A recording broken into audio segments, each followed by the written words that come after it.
என் அன்பு குழந்தையே, உனக்கான நல்ல விஷயங்களை செய்து கொடுப்பதற்காகவே உன் தாயானவள் இன்று உன்னை தேடி வந்திருக்கின்றேன். சட்டென்று என் பாதத்தை தொட்டுவிடு. இந்த நாளில் உன் கையில் ஒன்று கிடைக்கும். உன் வேண்டுதல் படிக்கப் போகின்றது. இதை நம்பினால் முழுவதுமாக கேட்க உனக்கு ஒரு விஷயத்தை சொல்கின்றேன். நான் உன்னுடன் எங்கும் எப்பொழுதும் இருக்கின்றேன். எந்த ஆபத்தில் இருந்தும் நீ காப்பாற்றப்பட்டு விடுவாய் என்பதில் சிறிதும் சந்தேகம் வேண்டாம். இப்பொழுது வயதுக்கு மீறிய சோதனையை அனுபவிக்கின்றேன் என்று நினைக்காதே. உன் அம்மா உன்னை நல்லபடியாக வாழ வைக்கத்தான் போராடி கொண்டிருக்கின்றேன். உன்னை நினைத்துதான் உனக்கானதை செய்து கொண்டிருக்கின்றேன். காலங்களும் நேரங்களும் தான் பதில் சொல்லும் என்று உனக்கு நான் அடிக்கடி சொல்கின்றேனே. அதற்கு காரணம் என்ன தெரியுமா? உனக்கு பொறுமை, உனது நம்பிக்கை, உனது சகிப்புத்தன்மை நிலைத்து நிம்மதியான வாழ்க்கையை உருவாக்குவதற்குத்தான் எப்பொழுதும் இந்த அம்மாவின் அரவணைப்பில் வாழ்ந்து கொண்டிருக்கின்றாய். நீ துன்பமான நாட்களை கூட எப்படி நம்பிக்கையோடு எதிர்கொண்டு வாழ்ந்து வருகின்றாய் என்று உன் அம்மாவாகிய எனக்கு நன்றாக தெரியும். அப்படி என்ன என் தங்கமே, உன்னுடைய தடைகள் அனைத்தையும் தாண்டி வெற்றி படிகளாக மாற்றச் செய்வேன் என்று நான் சொல்வதை நீ நம்பவில்லையா? ஒரு சில விஷயத்தை நீ பின்பற்றுவது கடினமான விஷயம்தான், இல்லை என்று சொல்லவில்லை. ஆனாலும் அதையும் தாண்டி என் பிள்ளை, நீ எல்லாவற்றையும் கடந்து வந்து கொண்டுதானே இருக்கின்றாய். ஆனாலும் நீ முயற்சி செய்து கொண்டுதானே இருக்கின்றாய். ஒரே ஒரு முறை உனது துயரங்கள் அனைத்தும் காணாமல் போய்விடும். நீ சந்தோஷமாக இல்லாவிட்டாலும் பரவாயில்லை. நீ அன்பு செலுத்தும் உறவு சந்தோஷமாக இருக்க வேண்டும். அந்த உறவுதான் பொக்கிஷம் என்பதை நன்றாக தெரிந்து கொள். வாழ்க்கையில் நிறைய பேர் உன்னை தேற்ற உள்ளார்கள். ஆனால் யார் பேச்சையும் கேட்காதவர்கள் தோற்று விடுவார்கள். என்னுடைய பேச்சையும் கேட்பவர்களும் தோற்று விடுவார்கள். உனக்குள் உள்ள உயிரே உனக்கு சொந்தமில்லாத போது இடையில் வரும் உறவுகள் நினைப்பது என்பது நம்பலாமாம்? அதை நீ உணர்ந்து கொள்ளலாமாம்? வாழ்க்கையில் எல்லா பயணங்களும் சுகமாக முடிவதில்லை. போகும் சில பயணங்கள் தான் வாழ்க்கையை கற்றுக் கொடுக்கின்றது. நீ மற்றவர்களை பற்றி அறிந்து கொள்ளவே வேண்டாம். உன்னை பற்றி மற்றவர்களோடு பகிர்ந்து கொள்ளவும் இரண்டுமே உன் நிம்மதியை கெடுத்துவிடும் என்பதனை நீ மறக்கக்கூடாது.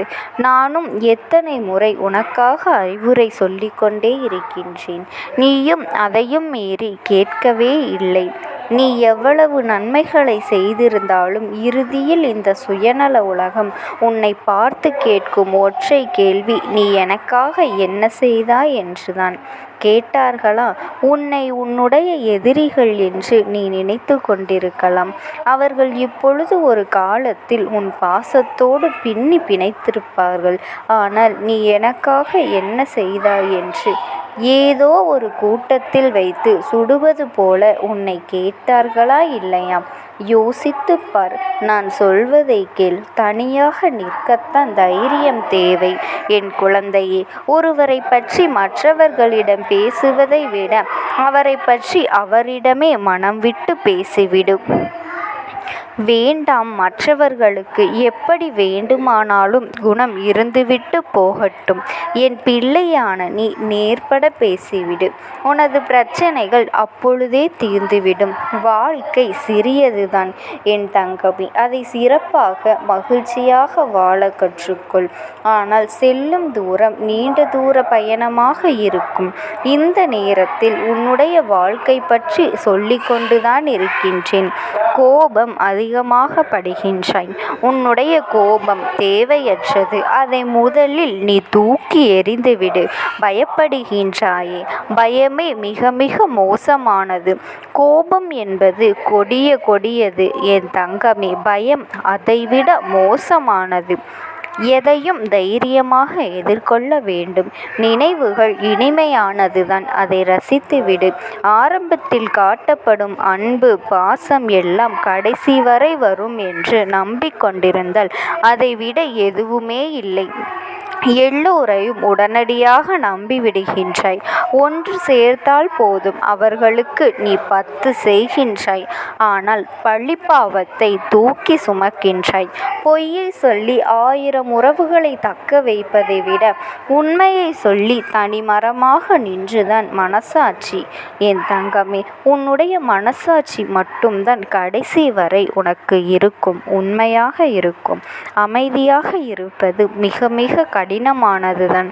ஆனால் அப்படி இருக்க பழகிவிட்டால் நிம்மதி உன்னை தேடி வரும். ஒரு சிலர் உன்னை சுற்றி இருப்பவர்களை பார். நீ எதை கேட்டாலும் சிரிப்பார்கள், எதை கேட்டாலும் மௌனமாக இருப்பார்கள். அது நீ கெட்டது என்று நினைப்பாய். இல்லை தங்கமே, அப்படித்தான் இருக்க வேண்டும். எந்த பிரச்சனையும் வராது. அப்படியே பிரச்சனை வந்தாலும் யாரும் எதுவும் சொல்லிவிட முடியாது. உனக்கான காலம் அனைத்திற்கும் நிச்சயமாக பேசும் சக்தி கிடையாது. நடந்தது என்ன? அழுது கொண்டிருப்பது வாழ்க்கையே அல்ல. இன்னும் நினைத்த இடத்திலிருந்து அதே இடத்தில் நின்று கொண்டு அழுது கொண்டிருக்கின்றாய். உன் பின்னால் வந்தவர்கள் எல்லாம் உன் முன்னால் சென்று கொண்டிருப்பார்கள். உன் முன்னால் சென்றவர்கள் எல்லாம் உன் வாழ்க்கையை உயர்த்தி சென்று கொண்டிருப்பார்கள். யோசித்துப் பார். அவர்களுக்கும் கஷ்டம் நஷ்டம் இருக்கத்தான் செய்தது. அதையெல்லாம் துச்சமாக மதித்து வெற்றி பயணத்தை அடைந்து சென்றார்கள். நீயும் பயப்பட்டு அதே இடத்தில் நின்று கொண்டிருக்கின்றாய். கவலைப்படாதே. உன்னை அளவைத்தவர்கள் முன்னால் சிரித்து வாழ்ந்து காட்ட வேண்டும். சூழ்நிலை மாறும் பொழுது சிலருடைய வார்த்தை உன்னை கொல்லத்தான் செய்கின்றது. நானும் அதனை பார்த்து கொண்டுதான் இருக்கின்றேன். இங்கு பலது முகங்கள் கூட மாறிக்கொண்டேதான் இருக்கின்றது. கவலைப்படாதே. நேற்று நடந்ததை கடந்து சென்றுவிடும். உன்னை தூக்கி போட்டவர்களை கனவில் கூட நினைக்காதே. இன்று நடந்ததை நீ அனுபவமாக நினைத்துக்கொள். நாளை நடப்பதை எதிர்கொண்டு வந்துவிடும். நடந்ததையும் இழந்ததையும் துரோகம் இழைத்தவர்களையும் நினைத்து நீ வருத்தப்பட்டு கொண்டிருந்தால் உன்னுடைய வெற்றியை நீ அடையவே முடியாது. அது உன்னை மீளவும் விடாது. என்னிடம் விட்டுவிடு. அது ஒரு முடிவுக்கு நிச்சயமாக வரும். உன் மனதை போட்டு குழப்பம். பிரச்சனைகள் விரைவில் சரியாகிவிடும். அதிசயம், அற்புதம் நடக்கும். நீ மனமகிழ்ச்சியோடு வாழ்வாய்.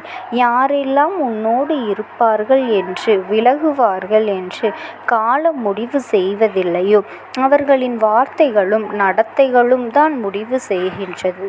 பொய்யென்ற கவசம்தான் முடிவு செய்கின்றது. அதனை தாக்கம் என்று நம்புகின்றார்கள். அதை உண்மை என்னும் ஆத்திரம் உடைத்தெறிந்துவிடும். உன்னை எவ்வளவு வேகமாக வீழ்த்த நினைக்கின்றார்களோ அதைவிட பல மடங்கு வேகத்தில் நானே உன்னை வளர்த்து கொண்டு இருக்கின்றேன். பொறுமையாக இரு. பல நேரங்களில் உனக்கு உதவும் என்னை நினைத்து கொண்டு ஒரு காரியம் நடக்க நினைப்பது கூட ஒரு பொறுமைதான். எங்கு சென்றாலும் எப்பொழுதும் பொறுமையாக இருந்து என் மனதில் நீ நினைத்து நின்றாலே போதும். இந்த அம்மாவின் அன்பும் ஆசீர்வாதங்களும் உனக்கு எப்பொழுதுமே முழுமையாக கிடைத்து கொண்டே இருக்கும். ஓம் சக்தி. ஓம்